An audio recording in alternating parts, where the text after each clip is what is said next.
En 2012, le marché automobile est assez paradoxal avec des ventes, on l'a vu, qui baissent fortement et pour autant un marché auto, d'après le Brut Kantar, qui progresse de presque 12%. Donc on a constaté tous ce côté un peu paradoxal. L'explication est assez simple. On voit que on ne peut pas appeler ça des nouveaux entrants, mais en tout cas des marques non traditionnelles en France, des marques qui ne sont pas françaises, ont vraiment choisi des politiques d'investissement forts qui évidemment expliquent en grande partie la hausse du marché. Nous, on investit davantage, je crois que 4,6% en brut. Notre principal concurrent Peugeot, lui aussi, a été assez offensif, autour de plus de 10% du marché. Nous, on considère que notre investissement est stable avec l'effet du brut. Aujourd'hui, il y a vraiment eu une volonté d'assurer nos volumes, mais pas dans une stratégie de développement de notre investissement publicitaire. Historiquement, c'est vrai que Renault est une marque qui a la chance d'avoir une audience et une cible très large.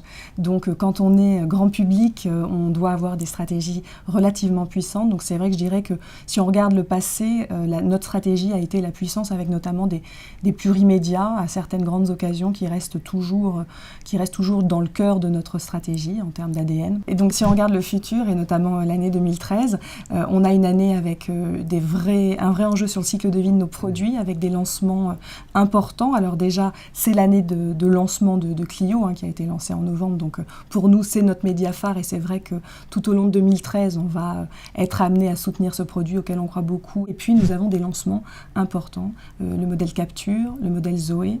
Et donc là aussi, pour la marque, un enjeu d'assurer les volumes et puis de montrer cette nouveauté, donc avec probablement une part de la stratégie média qui s'adaptera sur ces lancements.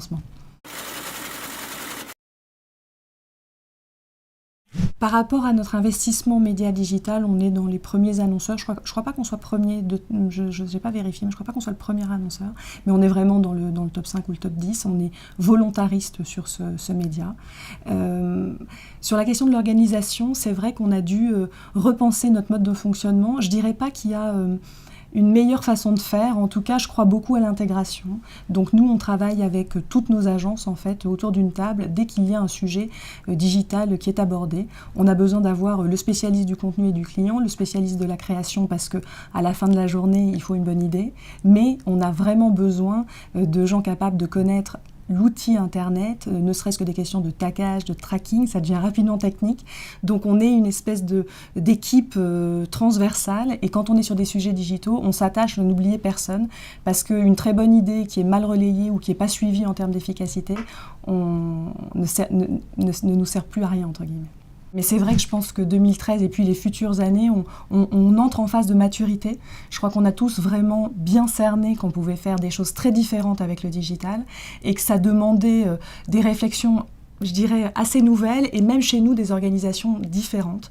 Donc pour moi, vraiment, dans les années futures, ce qui va engager notre stratégie, c'est de considérer que le digital, en termes d'efficacité commerciale, est un rendez-vous incontournable auprès de nos acheteurs qui sont prêts à acheter une automobile. Le fait qu'on rentre dans une communication qui est plus ciblée, avec quelque chose qui s'approche à du ciblage affinitaire, mais parfois qui va jusqu'au one-to-one, on voit bien que la stratégie d'achat, les ad exchange vont venir rencontrer nos stratégies CRM. Donc là, il y a vraiment pour nous deux enjeux. Connaître nos clients, bien sûr, savoir où ils se trouvent, mais aussi leur apporter un contenu de plus en plus affine, de plus en plus approprié, ce qui veut dire que nos services publicitaires classiques deviennent vraiment des machines à fabriquer du contenu de marque. Et là, c'est aussi une différence pour nos agences et pour nous en termes de mise en œuvre. Ce qui marque le plus, c'est effectivement, au niveau professionnel, c'est l'éclatement des points de contact.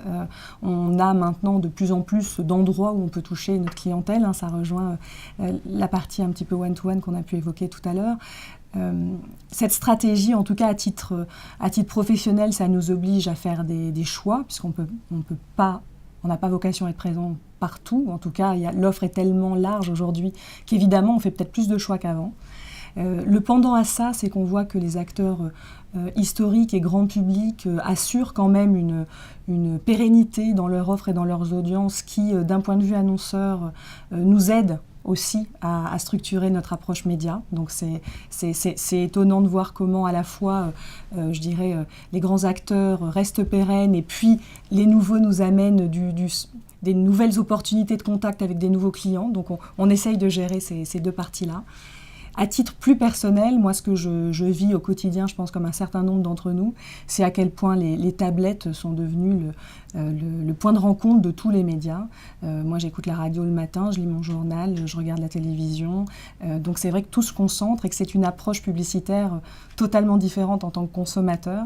Et on essaye, en tant que marque, de trouver les nouvelles manières d'être présent dans ce petit rectangle qui devient vraiment crucial.